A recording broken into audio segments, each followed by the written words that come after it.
Okay, how many people use maps? How many people use Earth? Okay, put the other hand up and just a huge round of applause for Louis, who builds all of that incredible product for you. So,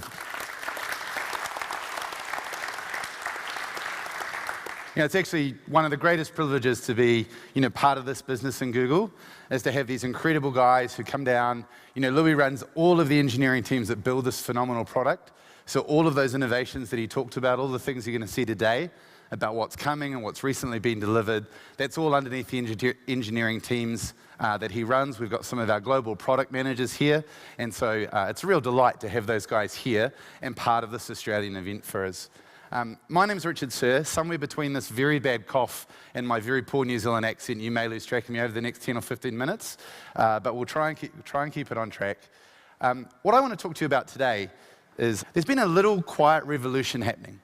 If you think back to 7 or 8 years ago, you think back to that very first map, I can actually remember the first time we went out and talked to a business about buying a map. So about 6 or 7 years ago, we went to a business in Australia and we said, what if you had a map on your website?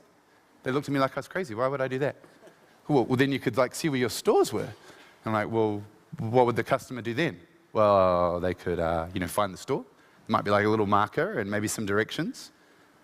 That was the revolution 7 years ago, and think now, forward 6 or 7 years. So we've got traffic, we've got transit data, we've got all sorts of information being laid over the top, we've got mobile experience, we've got your data starting to appear on the map, more and more metadata, more and more custom imagery and terrain, more and more vector data being displayed by customers, more customer reference sites than we could possibly talk to over 17,000 years or whatever the number was. So this revolution hasn't happened slowly. It's happened really quickly. More and more people are becoming savvy about spatial. Customers are aware of spatial. And what that means is that businesses are starting to rethink that problem. When I meet customers today, they don't say to me, why would I have a map on my website, right? Why would I have a store locator?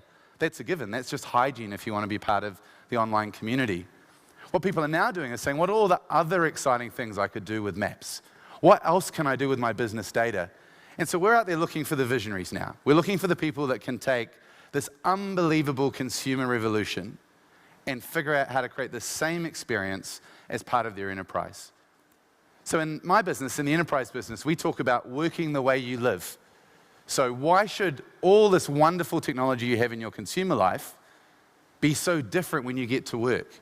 Be so different when your customers come to your website or come to your store or come to your mobile experience? So over the course of today, we're going to talk not just about product, but we're actually going to talk about the ways that enterprise and businesses are using maps and using spatial to improve the customer, to improve the end user experience. And some of these examples are just incredible. I want to talk you through 4 organizations. So these are customers from all over the world. One of them, in fact, is an Australian energy company. Mr. Bangay is somewhere in the room. He's going to come up later on and do a much better job of explaining one of these use cases for Ergon Energy. But they all have different business challenges. They're just a little sliver that you're going to get of the kinds of way people are thinking about spatial, mapping, and getting that data into the hands of end users and customers. But what you're going to find is there's one common solution to all those different problems, and that's mapping with Google. So let me tell you about the first example. I'm going to give you the 4 problem statements, and then we're going to talk briefly about what those customers have done with us.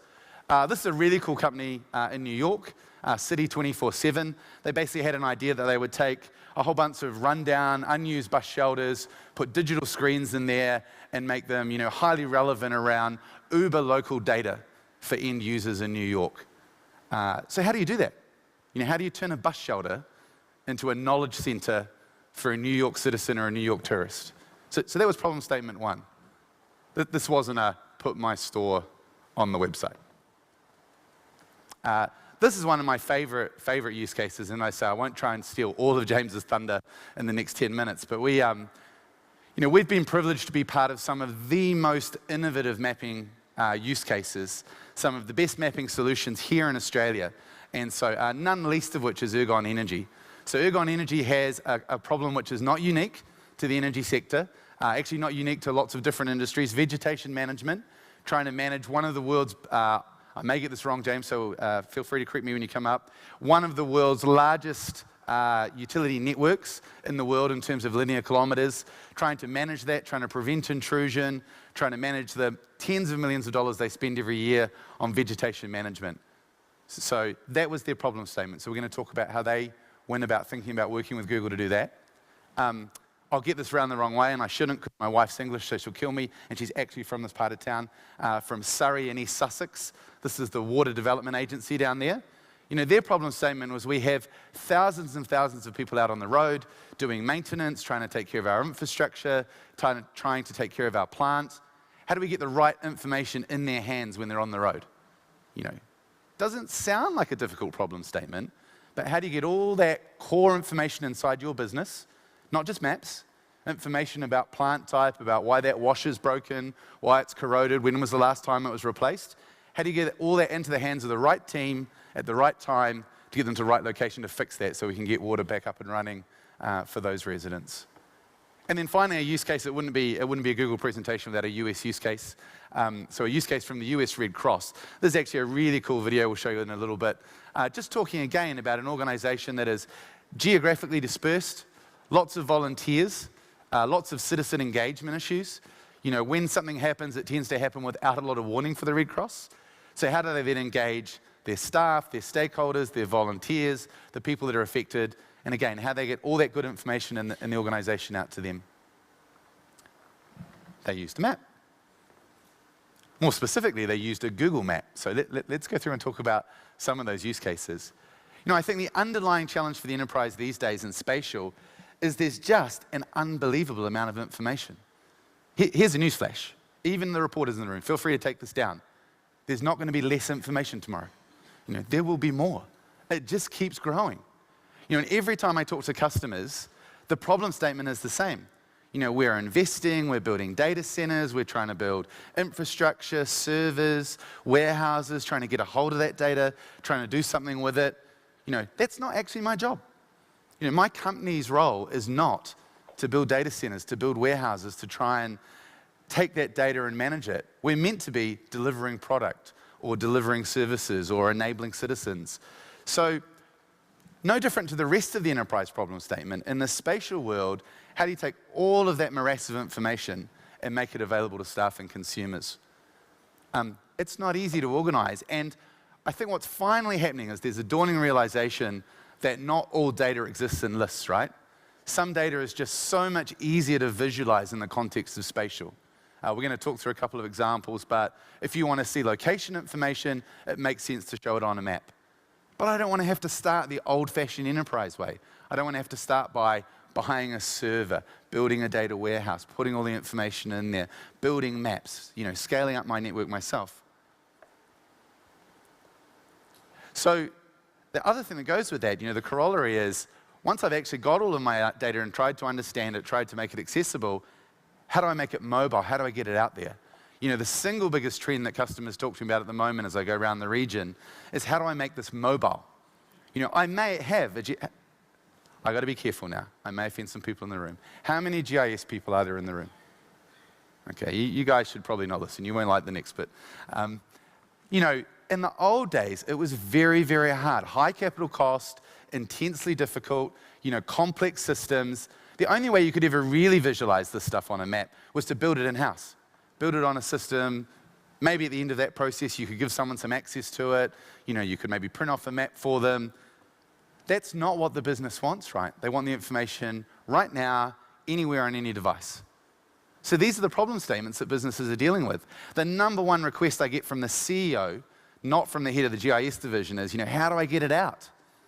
How do I get all that good stuff out of the GIS systems and get it in the hands of the people that are using it, get it in the hands of field engineers, of marketers, of salespeople? How do I make that information more accessible for them? And the number one thing they say to me, it should be like Google. It should be like the way my personal life is. Work the way you live. Why isn't this as simple as when I just pick up my phone? If I want to find McDonald's, I just turn on my phone and type in McDonald's.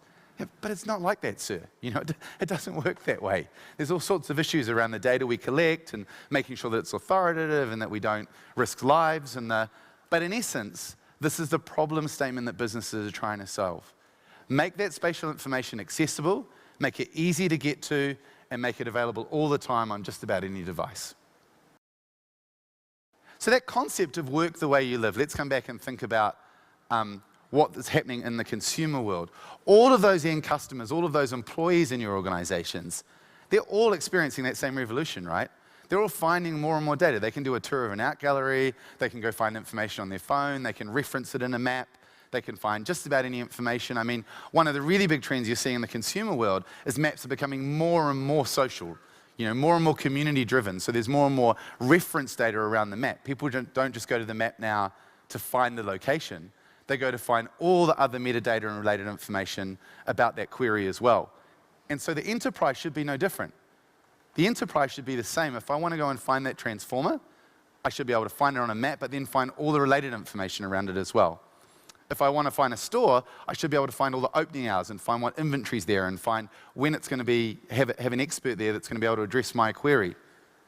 So this change, I think, here's a great example. We acquired a little company in Chicago, as most people know, last year, Motorola. We inherited 15,000 new employees as part of that process.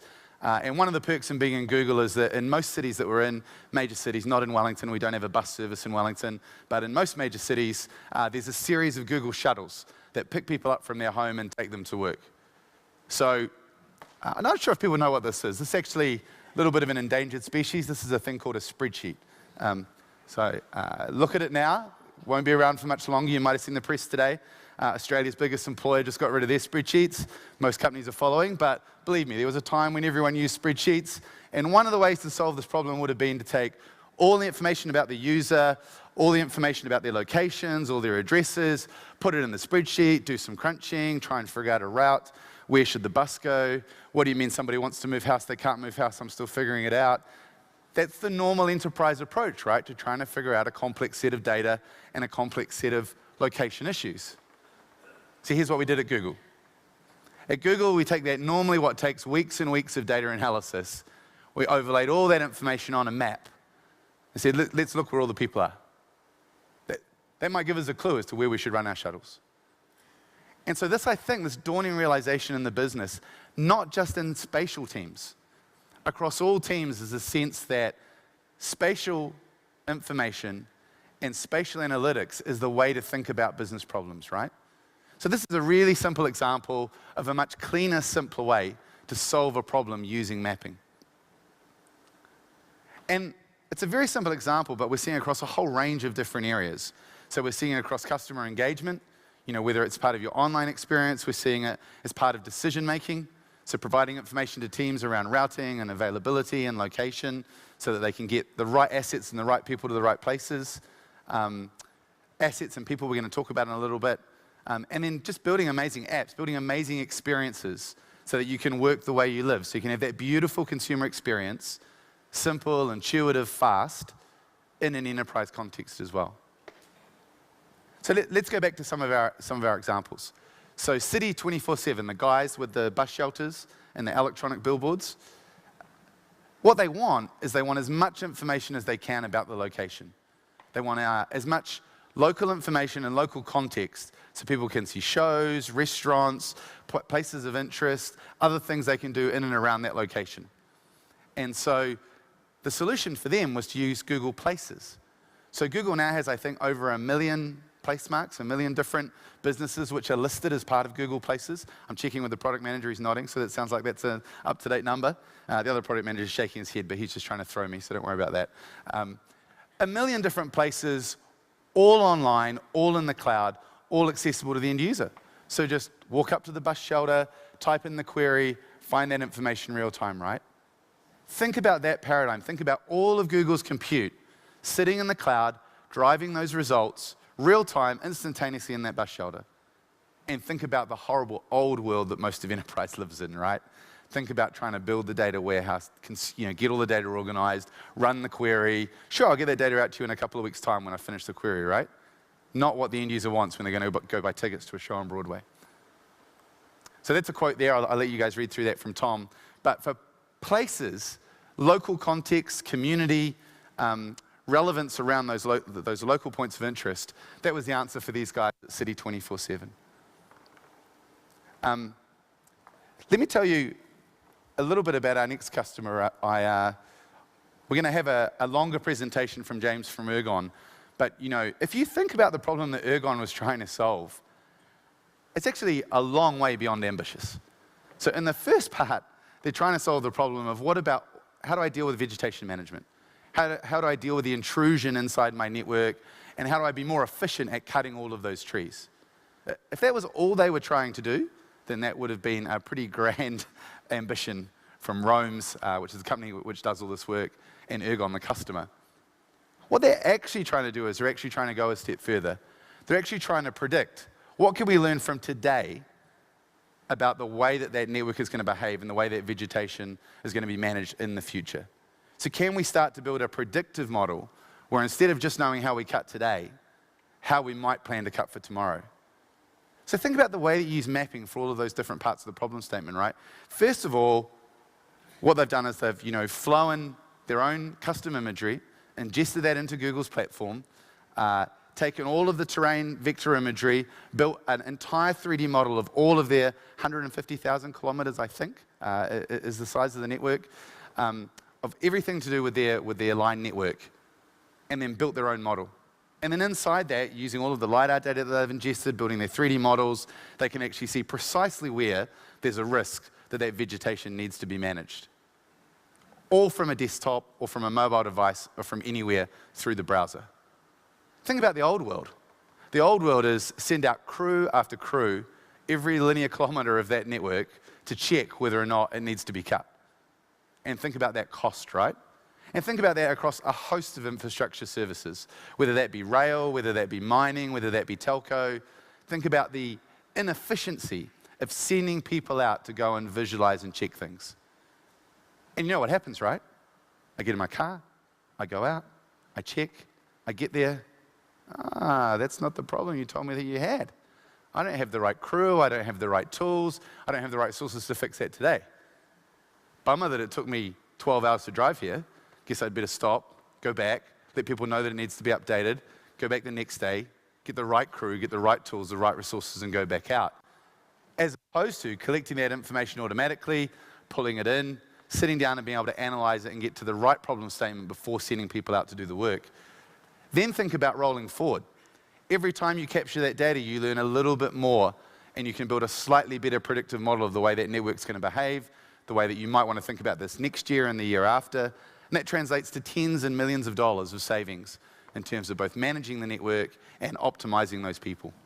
And then think about mobility.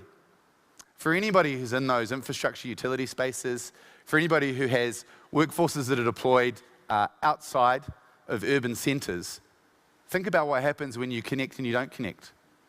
Right? Most of the businesses that we talk to, more often than not, it's just too hard. So the business happens on paper, into the depot, write down the job number, take a dump of the information that I have about that particular asset, drive out, try and go and fix it. What about if it just seamlessly worked with the network? What about if you could download it all, sync when you're connected to the network, input the information when you get there, and then sync when you come back? Or from your Android or iPhone, or from your tablet. It changes the way that people work, right? It changes the way we optimize all of those different assets and resources. So mobile, more than anything, I think, is the next trend that enterprise customers around the region are asking me about. I think, increasingly this revolution is starting to hit the business owners. I get it now, I can have a map. It can be beautiful and easy. I can put my business data on top of it. How do I get it out of the office? That's the next question, right? How do I get it in the hands of all of the people that are out there in my remote workforce? Now, this is an alarming stat. I think this comes from the Mary Meeker studies, but you will have seen various studies which say the same thing. As of now, smartphones and tablets are overtaking the usage of tablets, of PCs, in terms of where we consume our data from. And the trend is just getting, higher and higher and higher in terms of the amount of time people are spending on smartphones and tablets. So how do you get that data to them? And for the GIS people in the room, think about the complexity of current infrastructure and platforms. How do you take all that goodness that's inside your maps, all of that data that you've spent millions of dollars and years investing in, building, these layers which the business depends on, how do you get that into the hands of the business? The business aren't in the office. The field engineer isn't in the office to look at that instance of the data. The salesperson who's out talking to a customer and wants to know whether there are other people in the territory that he should be talking to, whether there's been churn on the other side of the street, he's not in the office and able to dial into the network to do that.